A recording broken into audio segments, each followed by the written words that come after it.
Good afternoon.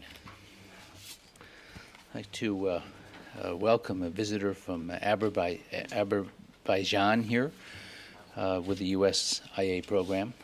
Welcome. Tomorrow, Secretary Cohen will meet his British counterpart, George Robertson, and have a full honor ceremony at 9 a.m., and there'll be a press availability, I believe, at 11 a.m. tomorrow with Minister Robertson and Secretary Cohen. And on Friday, Secretary Cohen and Deputy Secretary Hamre will go to Fort Belvoir to open the Joint Electronic Commerce Program Office, which is a follow-up to the Defense Reform Initiative. It's to be a central clearinghouse for figuring out ways to dispose of paperwork and bureaucracy and try to find faster ways to handle contracting, purchasing, etc. This is an office that will look at a whole variety of potential changes that we can make over the next couple of years. With that, I'll take your questions. Charlie.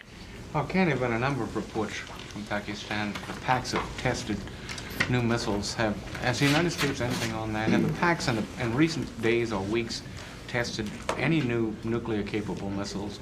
And to our knowledge, what's their longest-range missile? We have no evidence that they have tested new missiles.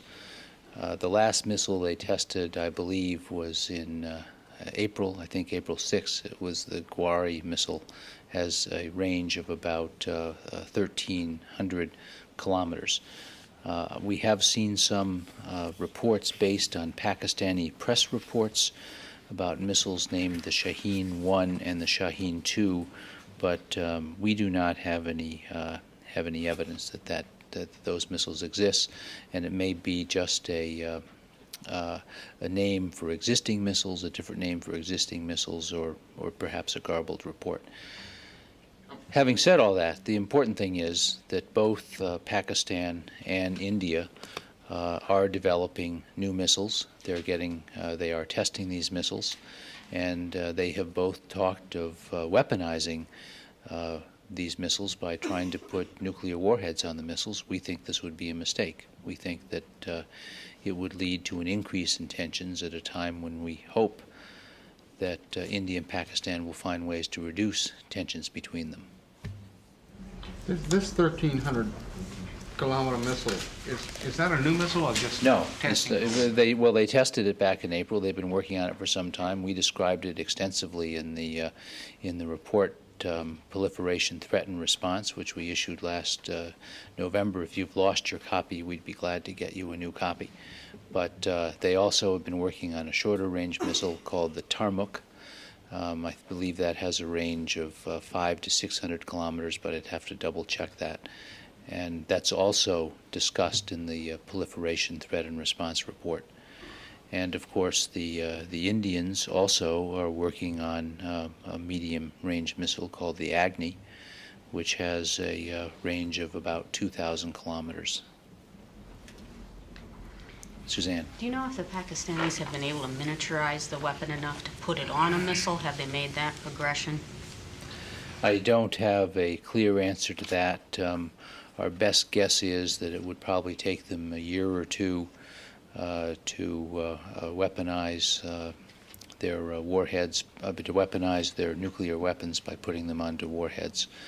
Of course, that can depend a lot on how much they decide to test, what the state of their current program is now, how much security they want about whether it works.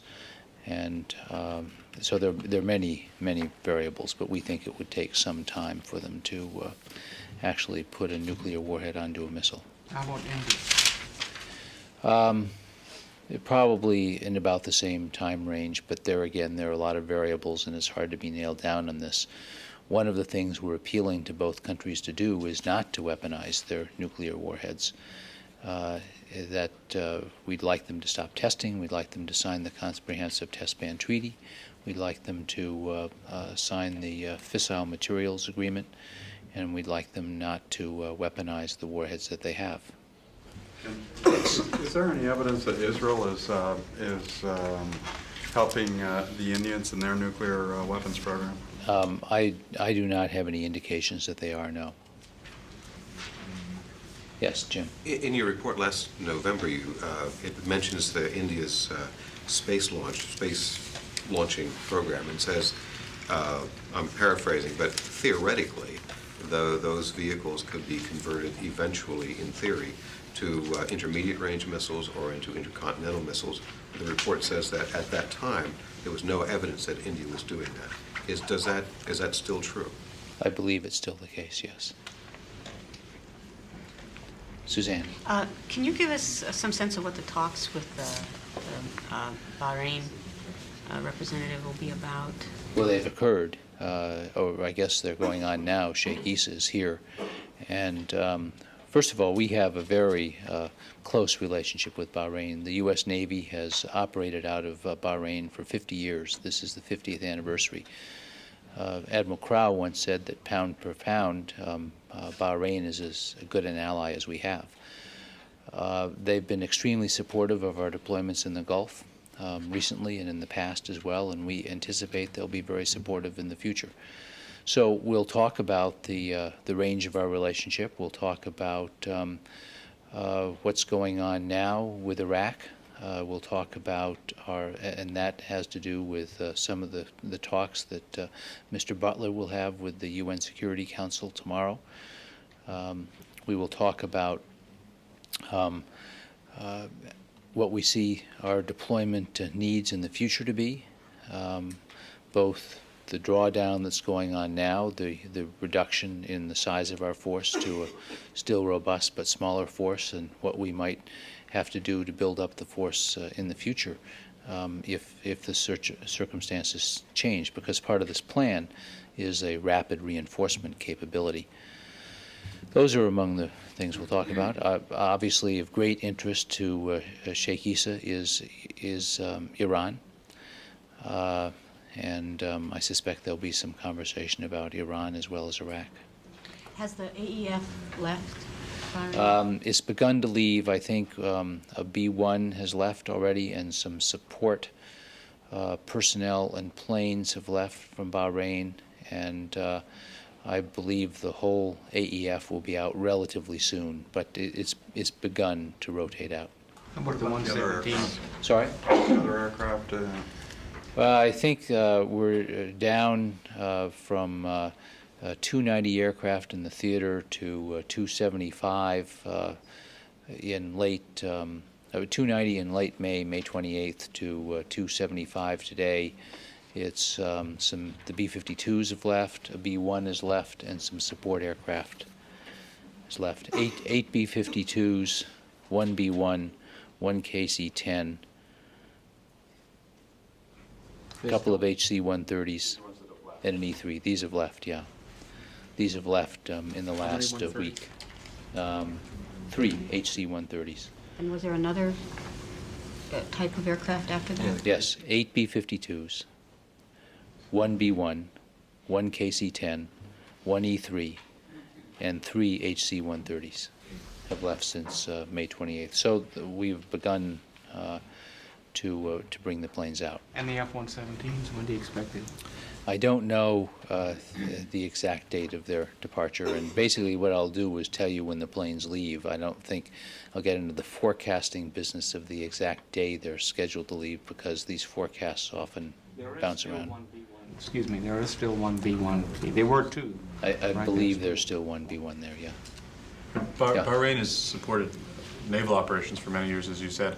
Is there going to be some permanent facilities for fast ramp-up of air operations, like this Air Expeditionary Force that is just leaving now for the future? Well, without getting into precise details, a crucial part of the plan that President Clinton signed off on was a rapid reinforcement capability.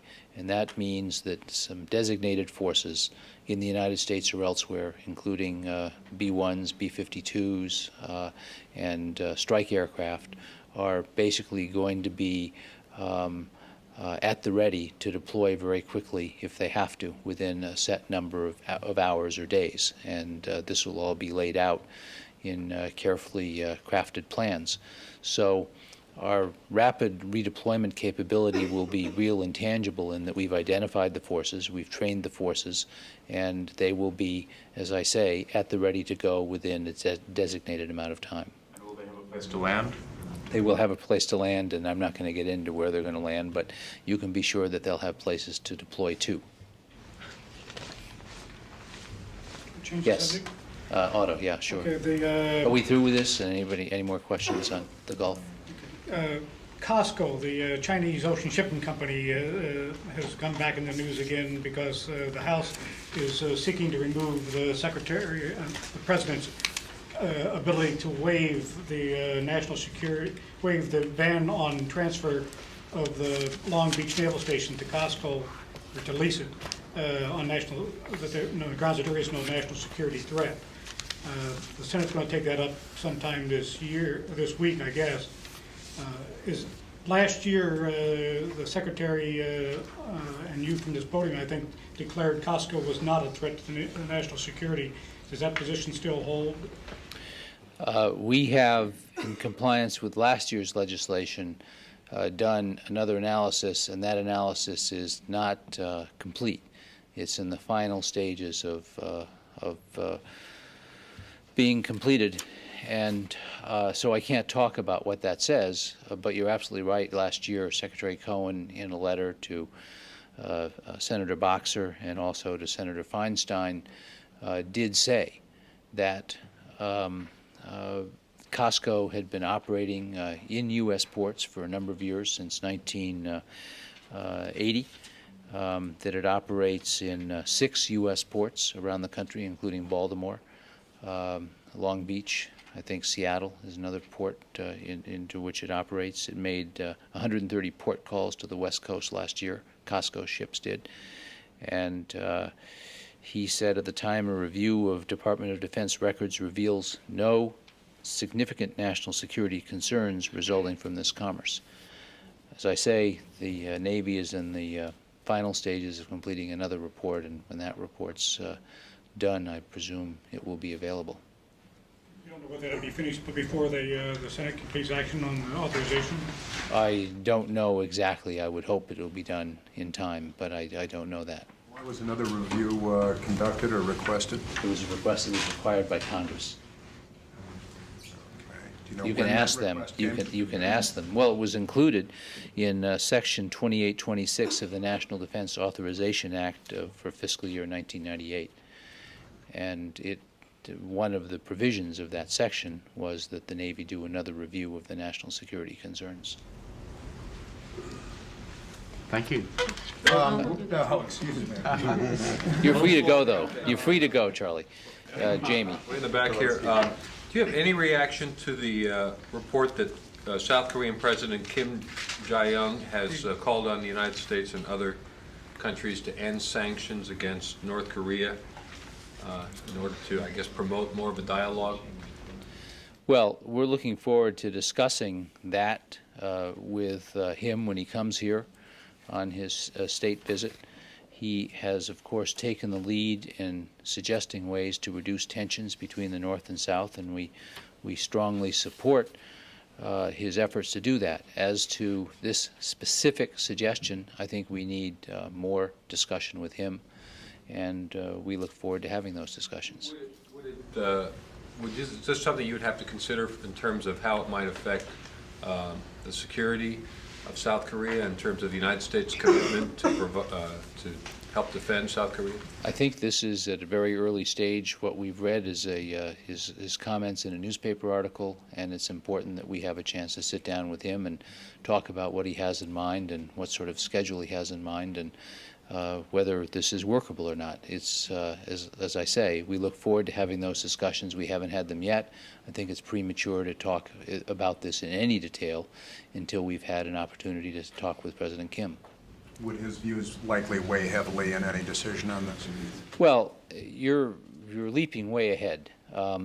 We are looking for a series of ways to reduce tensions on the Korean Peninsula. President Clinton started the four-party talks a couple of years ago, and they have gotten off the ground, but barely. They've started, and they really haven't gone anywhere.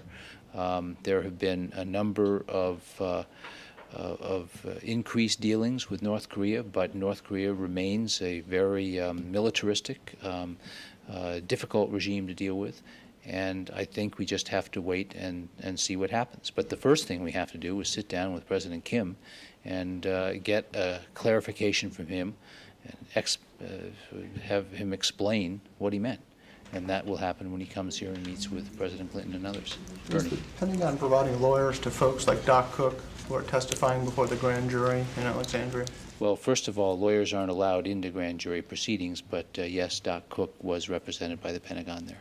And other folks who are also testifying before the grand jury? I believe that anybody who's in that position has the benefit of Pentagon legal support, yes. Yes, Pat.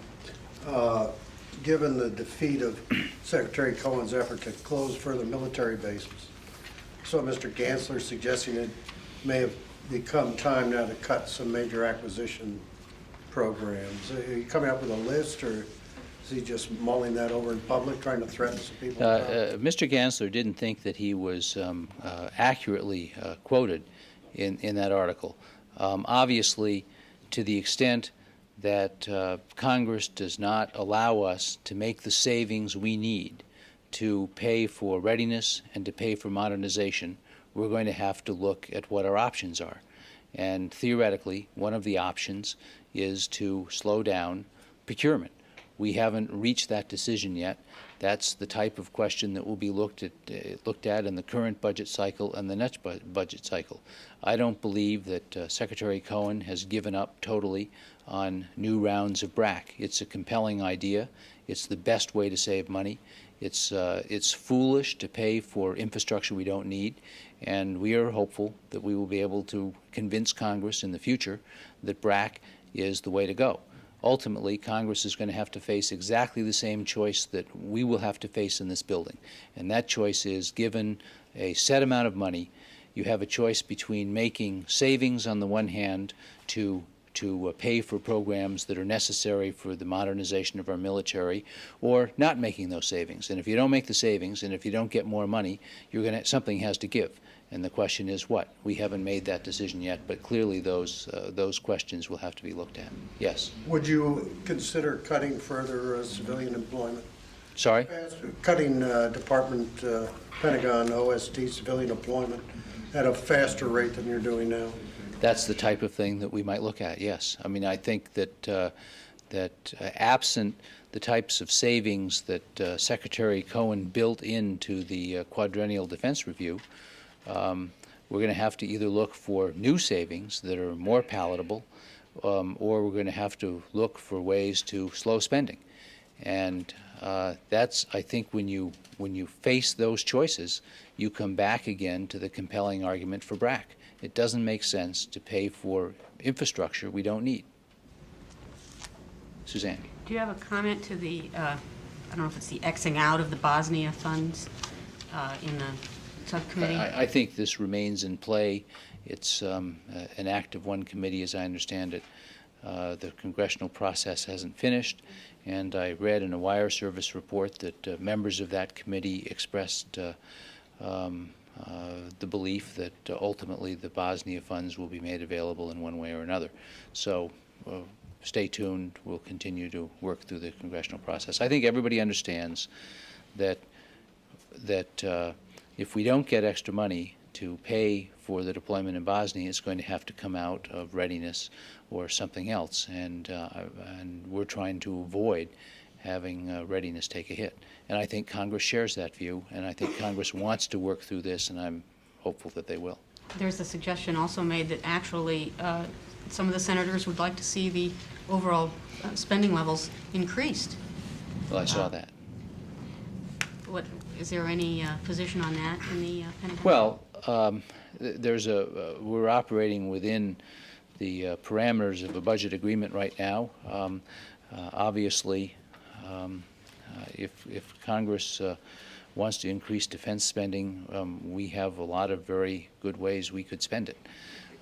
But there is a budget agreement, and we are doing our best to do our part to adhere to that agreement. Would Secretary Cohen support a lifting of that cap? I think that's a sentence that begins with a conditional, and right now we're working in the budget process and have to see how it goes. Yes? The Central News Agency of Taiwan yesterday quoted the Department of Defense that they were going to sell $160 million worth of specialized targeting and navigational equipment to Taiwan.